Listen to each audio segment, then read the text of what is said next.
संत प्रकाश जाटव जी हमारे साथ जुड़े हुए हैं। संत प्रकाश जाटव जी, आपने नाहिद अखिल जी को भी सुना और शिक्षक संघ, अभिभावक संघ के लोगों को भी सुना। उनके सवालों में मैं उन बच्चों की तरफ से मैं आप सवाल कर देता हूं कि आखिर बच्चों का सवाल है कि आखिर उनका सिस्टम से सवाल है कि आखिर उनके सपनों पर ताले क्यों लगाए जा रहे हैं।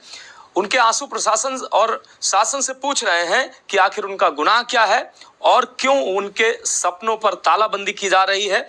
आखिर उनके जो विद्यालय को बंद क्यों किया जा रहा है। हालांकि सरकार का जो पक्ष है कि इन विद्यालयों को बेहतर इंफ्रास्ट्रक्चर मुहैया कराया जाएगा, बेहतर संसाधन मुहैया कराए जाएंगे, तो क्या ये संसाधन अब तक मुहैया कराए जा चुके हैं या कुछ ऐसे मॉडल स्कूलों को बनाए जाने के बाद ये फैसला लेना चाहिए था।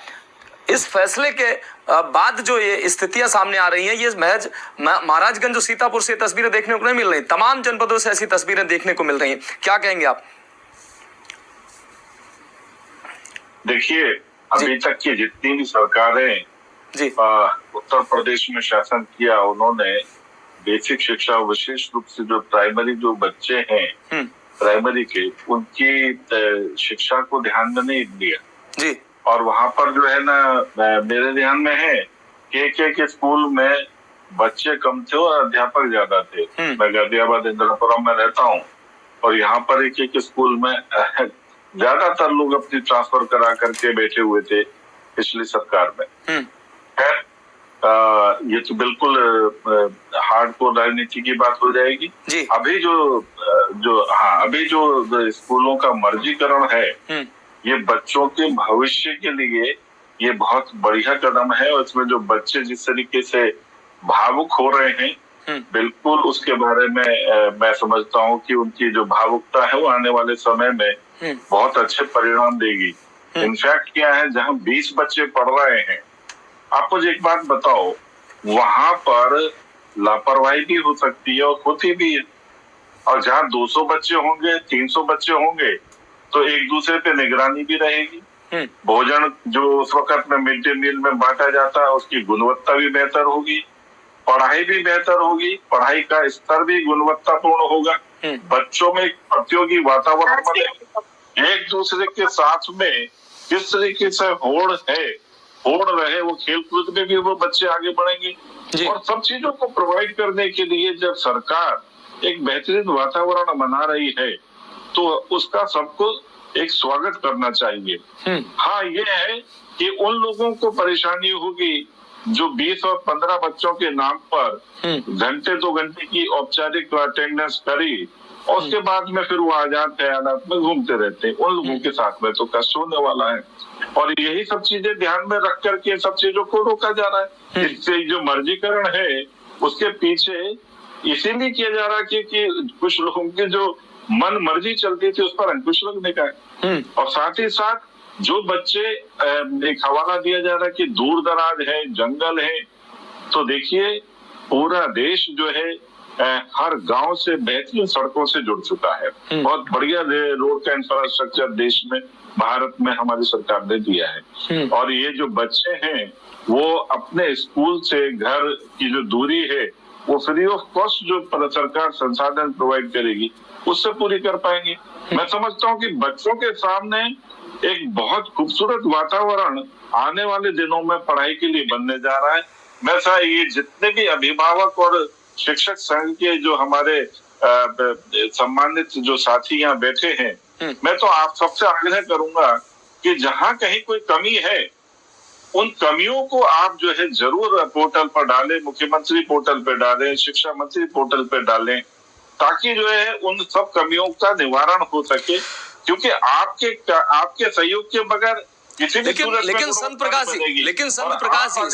जी पूरा उसमें सहयोग करेंगे तो हमारी सरकार हर हालत में। संत प्रकाश जी, सवाल ये है कि आखिर स्थितियां स्पष्ट नहीं हो रही। पहले 20 बच्चों की बात की जा रही थी, 20 बच्चे से तक जिन स्कूलों में हैं उन स्कूलों को मर्ज किया जाएगा। अब 60 बच्चे जिन स्कूलों में हैं उन स्कूलों को भी मर्ज किया जा रहा है। तो क्या ऐसा तो नहीं है कि सरकार के आदेश के बाद प्रशासन के तमाम ऐसे अफसर हैं तमाम जिलों में, वो कहीं ना कहीं सरकार के मंशा के विपरीत 50, 60, 70 बच्चे जिन स्कूलों में उसको भी मर्ज कर रहे हैं, और कोई निगरानी तंत्र है, कोई देख रेख करने वाला है। 60 बच्चे जो है जिन स्कूलों में हैं, जबकि जैसा कि अभी तक कहा जा रहा था कि 50 से संख्या जिन स्कूलों में है उनको मर्ज नहीं किया जाएगा। पहले तो 20 की बात हो रही थी, फिर 50 की बात हो रही, अब 60 और 70 वाले भी मर्ज किए जा रहे हैं। तो कोई इसके लिए कोई गाइडलाइन है या आप अपनी मनमर्जी से अधिकारी काम कर रहे हैं?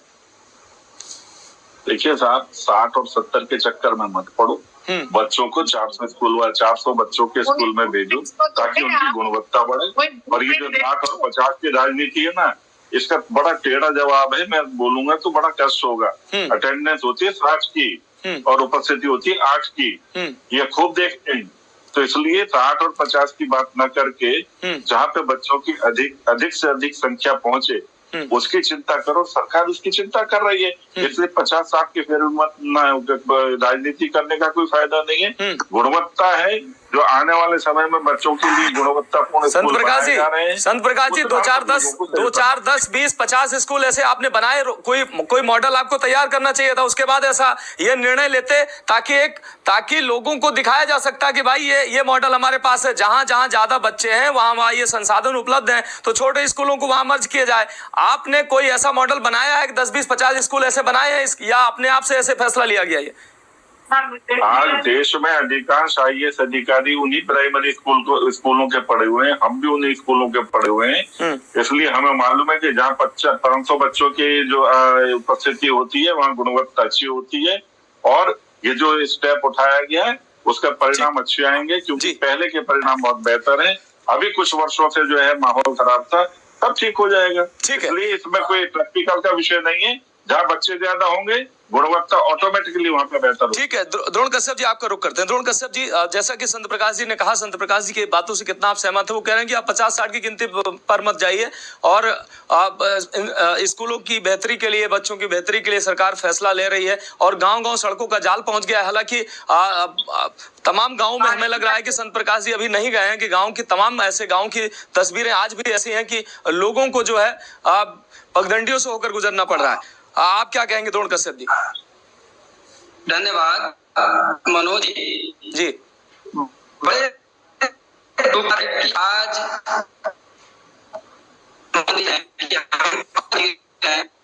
और इनकी आवाज नहीं आ रही। हेलो द्रोण कश्यप जी, आपकी आवाज बेहतर तरीके से नहीं मिल पा रही है। मैं कहना जी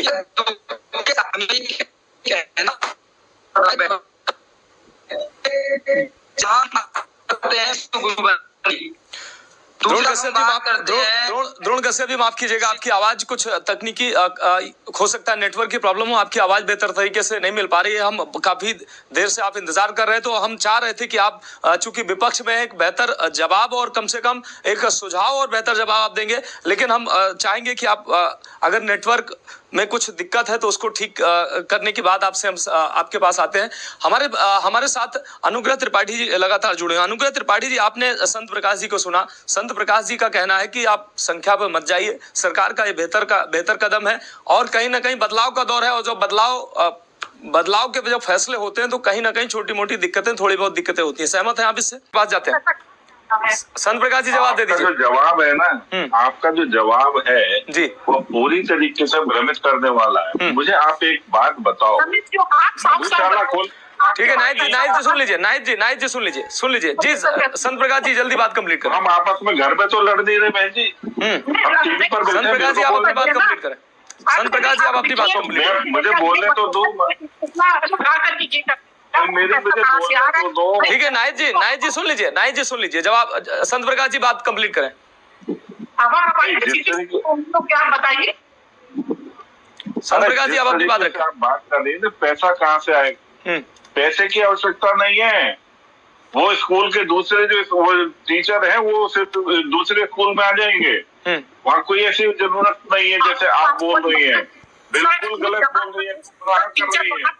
उसकी दूरी पड़ेगी कि नहीं पड़ेगी? जो दूसरे स्कूल का टीचर जाएगा सुन तो लो बहन जी। अरे बहन जी सुन लो, एक स्कूल जिसकी एक कक्षा में 5 बच्चे बैठ रहे हैं, उसमें 45 बच्चे और बैठ सकते हैं। इसलिए स्कूल भी नहीं और बड़े बनाने की आवश्यकता नहीं, वहाँ पर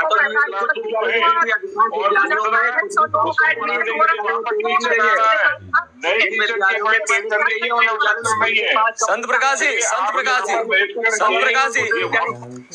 जी, नाहिद अकील जी का सवाल है कि आपने 2, 4, 10 ऐसे स्कूल बनाए होते जो मॉडल के रूप में कम से कम सरकार पेश कर पाती, उन बच्चों को, उन अभिभावकों को और जिनके मन में शिक्षक है उनके मन में सवाल है कि आखिर जो सरकार का मॉडल क्या होगा, तो कम से कम वो मॉडल आप रख सकते थे।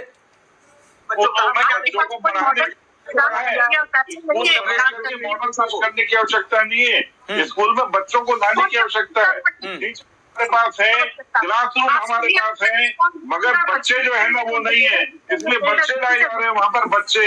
इसलिए ये जो है ना वामपंथी जो बयानबाजी है उनसे बचे। ठीक है, हम लोग जाते हैं और आप लोगों को ही सबसे ज्यादा परेशानी है, आपको राजनीति करनी है।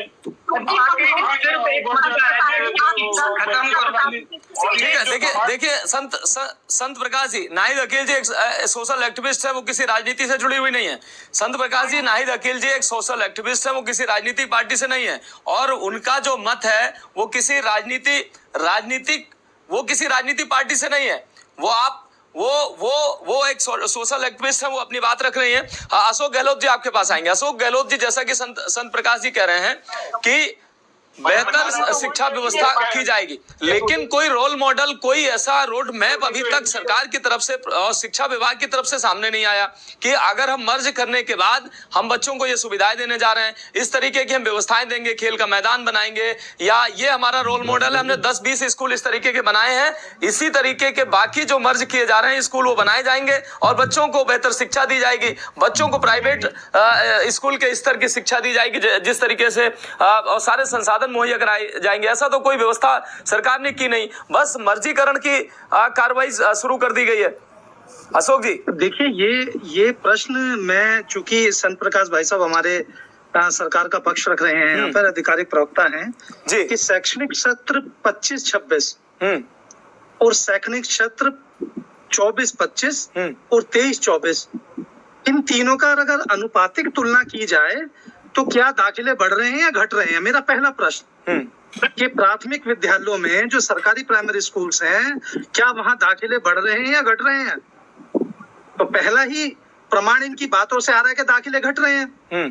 तो दाखिले घट रहे हैं और पढ़ते हुए बच्चे स्कूल छोड़ के जा रहे हैं। अगर पढ़ते हुए बच्चे स्कूल को छोड़ के जा रहे हैं, कक्षा 1 का बच्चा जो 5वीं तक स्कूल में पढ़ता और वहां की जो छात्रों की संख्या में मर्ज रहता, अपना जुड़ा रहता, तो वो बच्चा क्यों स्कूल छोड़ के जा रहा है? नंबर 1 बात। और मेरे जो मित्र हैं अपना भाजपा के जी, उन्होंने कहा कि मैं इंदिरापुरम में रहता हूँ, इंदिरापुरम में एक स्कूल है कि वहाँ छात्रों से ज्यादा